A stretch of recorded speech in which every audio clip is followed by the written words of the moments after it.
ये कहानी है नेथानियल रिचर्ड्स नाम के एक साइंटिस्ट की, जिसे कैंग के नाम से भी जाना जाता है। उसने मल्टीवर्स के बारे में पता लगाया था और दूसरी यूनिवर्स में जाने का तरीका ढूंढ लिया था। लेकिन मल्टीवर्स में सिर्फ एक ही नेथानियल यानी कैंग नहीं है, बल्कि और भी कई यूनिवर्स में कैंग के बहुत सारे वेरिएंट्स मौजूद है और उन सब ने ही टाइम ट्रेवल और मल्टीवर्स की खोज कर ली थी। जिसके बाद वो सब अलग अलग यूनिवर्स में जाकर एक दूसरे से मिलने लगे और अपनी नॉलेज और टेक्नोलॉजी आपस में शेयर की। पर कैंग के ज्यादातर वेरिएंट्स बहुत बुरे थे, इसीलिए उन्होंने अपनी पावर का गलत इस्तेमाल करना शुरू किया। वो लोग हर यूनिवर्स पर कब्जा करने लगे। उन्होंने आपस में बहुत लड़ाइयाँ की और समय के साथ काफी छेड़छाड़ की। इससे मल्टीवर्स बिल्कुल अनस्टेबल हो गया और इनकर्जन्स काफी बढ़ गए, यानी कई ब्रह्मांड आपस में टकराने लगे। लेकिन ये सब देखकर नेथानियल के एक वेरिएंट, जिसे कैंग द कॉन्करर भी कहा जाता है, उसे बहुत बुरा लगा और उसने अपने बाकी वेरिएंट्स को रोकने का फैसला किया। इस काम के लिए उसने बाकी कैंग के यूनिवर्स को बर्बाद करना शुरू कर दिया, ताकि इससे उनका वजूद ही मिट जाए और मल्टीवर्स फिर से स्टेबल हो जाए। फिर उसने एक एक करके कई प्लैनेट्स, यूनिवर्स और टाइमलाइंस को तबाह कर दिया, जिससे धीरे धीरे दूसरे कैंग खत्म होने लगे। लेकिन जब इस बारे में बाकी कैंग को पता चला, तो उन्होंने उस कॉन्करर को रोकने के लिए आपस में एक ग्रुप बनाया, जिसे काउंसिल ऑफ कैंग्स कहा जाता है। इस काउंसिल में हजारों कैंग शामिल थे, लेकिन सिर्फ 3 लोग इस ग्रुप के लीडर थे और इस पूरी काउंसिल का मकसद था अपने अस्तित्व को बचाना, जिसके लिए फिलहाल सबसे बड़ा खतरा था कैंग द कॉन्करर। इसीलिए उन सब ने मिलकर कॉन्करर को रोकने का एक प्लान बनाया। वैसे तो वो सब उसे मारना चाहते थे, पर ऐसा करने से कोई दूसरा कैंग उसकी जगह ले सकता था। इसीलिए काउंसिल के लीडर्स ने उस कैंग को क्वांटम रेल्म में कैद करने का फैसला किया, क्योंकि क्वांटम रेल्म एक ऐसी जगह है जो कि स्पेस और टाइम से परे है। वहाँ पर कुछ भी करने से ब्रह्मांड और समय पर कोई असर नहीं पड़ता। फिर काउंसिल ऑफ कैंग्स ने मिलकर कॉन्करर के मल्टीवर्सल स्पेसशिप को खराब कर दिया और उसे क्वांटम रेल्म में भेज दिया। उस टाइम पर जेनेट वैन डायन भी क्वांटम रेल्म में फंसी हुई थी और उसे वहाँ रहते हुए कुछ साल हो गए थे। जब कैंग वहाँ पहुँचा तो उसकी मुलाकात जेनेट से होती है और वो जेनेट को बोलता है कि वो गलती से वहाँ आ गया है। फिर उन दोनों में दोस्ती हो जाती है और जब कैंग को ये पता चलता है कि जेनेट भी एक साइंटिस्ट है, तो वो अपना स्पेसशिप सुधारने के लिए उससे मदद मांगता है और वो जेनेट से ये वादा करता है कि वो उसे घर छोड़ देगा और उसका बीता हुआ वक्त भी लौटा देगा। इसीलिए वो दोनों उस स्पेसशिप को ठीक करना शुरू कर देते हैं। पर उस शिप की सबसे बड़ी प्रॉब्लम ये थी कि उसका पावर कोर बहुत डैमेज हो गया था, जिसे ठीक करना बेहद मुश्किल था। लेकिन जेनेट और कैंग काफी समय और मेहनत लगाकर उस पावर कोर को ठीक कर ही देते हैं, जिसे शिप में लगाते ही वो चालू हो जाता है। कैंग का वो स्पेसशिप न्यूरोकाइनेटिक था, मतलब वो उसके दिमाग से जुड़ा हुआ था। इसीलिए जब जेनेट उसे छूती है, तब उसे कैंग की असलियत पता चल जाती है कि उसने कई ब्रह्मांडों को तबाह किया है, जिसकी वजह से उसे क्वांटम रेल्म में कैद किया गया है। ये सब देखकर जेनेट बहुत डर जाती है और उसे लगता है कि उसने गलत आदमी की मदद कर दी, क्योंकि कैंग वहाँ से निकलने के बाद भी वही सब काम करने वाला था। इसलिए जेनेट उसके खिलाफ हो जाती है। हालांकि कैंग उसे बोलता है कि वो उसकी दुनिया को बख्श देगा और वो खुशी खुशी अपनी बेटी के साथ रह सकेगी। लेकिन जेनेट अपनी पर्सनल लाइफ को छोड़कर पूरी मल्टीवर्स को बचाने का फैसला करती है और वो कैंग के शिप का पावर कोर लेकर भाग जाती है। फिर वो उस कोर को अपनी पिम पार्टिकल डिस्क से बहुत बड़ा कर देती है, ताकि वो शिप में लगाने लायक न बचे और कैंग हमेशा के लिए क्वांटम रेल्म में फंस जाए। इसके बाद जेनेट वहाँ से भाग जाती है और कैंग उस पावर कोर के बिना अपने स्पेसशिप को चालू नहीं कर पाता। लेकिन क्योंकि अब उसे अपना आर्मर वापस मिल गया था, इसीलिए वो बहुत शक्तिशाली बन गया था। फिर वो अपने आर्मर की मदद से क्वांटम रेल्म पे कब्जा करना शुरू करता है और वहाँ वो अपना बहुत बड़ा साम्राज्य बना लेता है, इस उम्मीद में कि वो किसी दिन वहाँ से बाहर निकलेगा और अपनी फौज से काउंसिल ऑफ कैंग्स को हराएगा। दूसरी तरफ जेनेट क्वांटम रेल्म में भागती फिर रही थी और उसने वहाँ रहने वाले कई लोगों के साथ मिलकर कैंग के खिलाफ जंग भी लड़ी, पर उसकी ताकत के आगे कोई नहीं टिक पाया और कैंग की सल्तनत बढ़ती ही गई। लेकिन इतने साल में भी वो अपने पावर कोर को ठीक नहीं कर पाया। उसे छोटा करने के लिए कैंग को पिम पार्टिकल्स की जरूरत थी, जो कि सिर्फ जेनेट के पास ही मिल सकता था। इसीलिए कैंग ने कई साल तक उसकी तलाश की। फिर 2018 में जेनेट हैंग पिम की मदद से क्वांटम रेल्म से बाहर निकल गई और उसने ये कसम खाई कि वो दोबारा कभी क्वांटम रेल्म में नहीं जाएगी।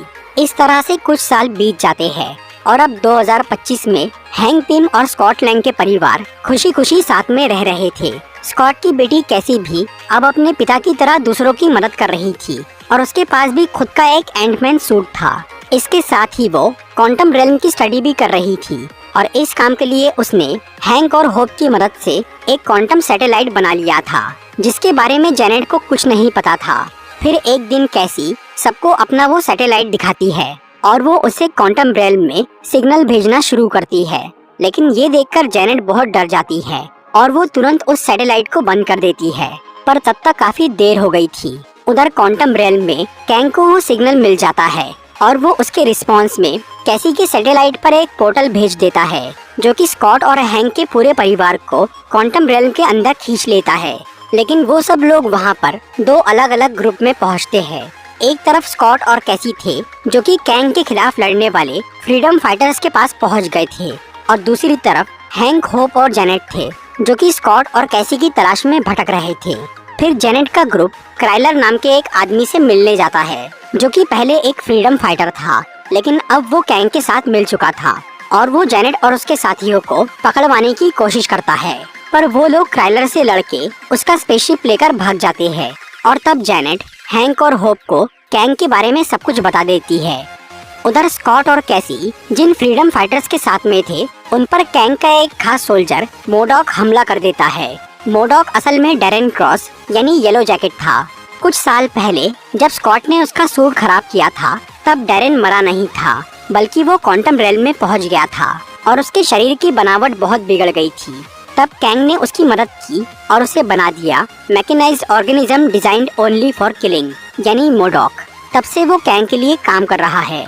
फिर मोडॉक स्कॉट और कैसी और उन सभी फ्रीडम फाइटर्स को पकड़ लेता है और वो उन्हें कैंग के किले में ले जाकर कैद कर देता है, जहाँ पर कैंग स्कॉट से आकर मिलता है और वो उसे अपने शिप का पावर को ठीक करने के लिए बोलता है, जिसके बदले में वो उन्हें घर छोड़ने का वादा करता है।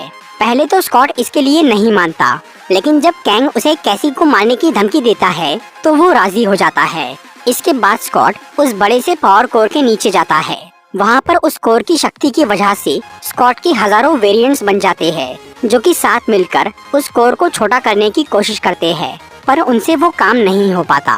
तभी हैंक, होप और जेनेट स्कॉट को ढूंढते हुए उस जगह पर पहुंच जाते हैं और फिर होप वहां जाकर स्कॉट की मदद करती है और वो दोनों मिलकर अपनी पिम पार्टिकल डिस्क से उस पावर कोर को बिल्कुल पहले जैसा छोटा कर देते हैं। वो लोग उस कोर के बदले में कैसी को छुड़वाने वाले थे, लेकिन कैंग उनसे वो कोर छीन लेता है और वो कैसी को छोड़ने से मना कर देता है।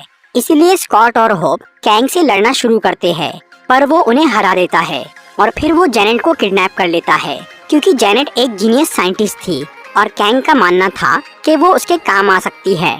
इसी दौरान मोडॉक हैंक पिम के स्पेसशिप पर हमला करके उन्हें मारने की कोशिश करता है, लेकिन तभी कुछ बड़ी चींटियां वहां आकर हैंक को बचा लेती है। जब स्कॉट और बाकी सब लोग क्वांटम रेल्म में गिरे थे, तब हैंक की वो चींटियां भी वहां पहुंच गई थी और वो क्वांटम रेल्म के एक ऐसी फील्ड से गुजरी कि कुछ ही देर में वो चींटियां बहुत ज्यादा विकसित हो गई। फिर वो चींटियां हैंक को बचाती है और हैंक जाकर स्कॉट और होप से मिलते हैं और वो सब लोग कैंग को रोकने के लिए उसके किले की तरफ निकल जाते हैं। दूसरी तरफ कैंग उस पावर कोर से अपना शिप चालू करता है। इस बार वो अपने पूरे किले और फौज के साथ क्वांटम रेल्म से बाहर निकलने वाला था, ताकि वो काउंसिल ऑफ कैंग्स को खत्म कर सके। लेकिन इसी दौरान कैसी कैद से छूट जाती है और वो सभी कैदियों को भी छुड़वा लेती है। फिर वो उस टावर से क्वांटम रेल्म के सभी फ्रीडम फाइटर्स को एक मैसेज भेजती है और सबको जंग के लिए उकसा देती है। तभी मोडॉक वहां आकर कैसी पे हमला करता है, पर कैसी उससे लड़के उसे हरा देती है और वो मोडॉक को समझाकर उसे अपनी टीम में शामिल कर लेती है। फिर स्कॉट, होप और हैंक भी वहां पहुंच जाते हैं और स्कॉट जायंट मैन बनकर कैंग के पूरे शहर को बर्बाद करना शुरू करता है, जिसमें सभी फाइटर्स भी वहां आकर उसकी मदद करते हैं। इसी बीच कैंग अपने किले के साथ वहां से भागने की कोशिश करता है, पर स्कॉट उसके किले को तबाह कर देता है, जिससे कैंग बहुत गुस्सा हो जाता है और वो बाहर निकलकर सबको अपनी पावर से मारना चालू करता है। लेकिन तभी हैंक पिम अपनी चींटियों की विशाल सेना के साथ वहां आ जाते हैं और वो कैंग पर हमला कर देते हैं। इसीलिए कैंग एक एनर्जी शील्ड बनाकर खुद को बचाने लगता है, पर तभी मोडॉक वहां आकर कैंग की वो शील्ड तोड़ देता है, जिससे सभी चींटियां कैंग के ऊपर भिड़ जाती है। लेकिन उधर डैरेन यानी मोडॉक बहुत घायल हो जाता है और वो मर जाता है। दूसरी तरफ जेनेट कैंग के कंप्यूटर और पावर कोर की मदद से धरती पर जाने का एक पोर्टल खोल देती है, जिससे हैंक, होप, जेनेट और कैसी बाहर निकल जाते हैं। पर स्कॉट के बाहर जाने से पहले कैंग वहां आ जाता है, जो कि उन चींटियों से बच निकला था, और वो उस पोर्टल से भागने की कोशिश करता है। पर स्कॉट उससे लड़कर उसे रोके रखता है, लेकिन कैंग उस पर बहुत भारी पड़ता है।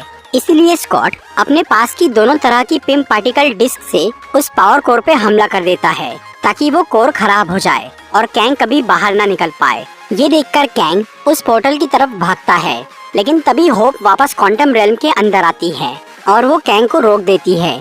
फिर स्कॉट और होप दोनों मिलकर कैंग से लड़ते हैं और वो उसे उस अनस्टेबल पावर कोर में धकेल देते हैं, जिससे वो कोर फट जाता है और कैंग मर जाता है। लेकिन इससे वो पोर्टल भी बंद हो जाता है।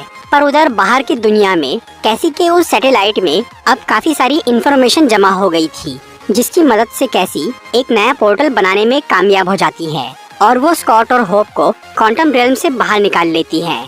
इसके बाद सब कुछ फिर से नॉर्मल हो जाता है, लेकिन स्कॉट को अब बार बार कैंग की वो बात याद आ रही थी कि अगर वो क्वांटम रेल्म से बाहर नहीं निकल पाया तो बहुत बड़ी अनहोनी हो जाएगी।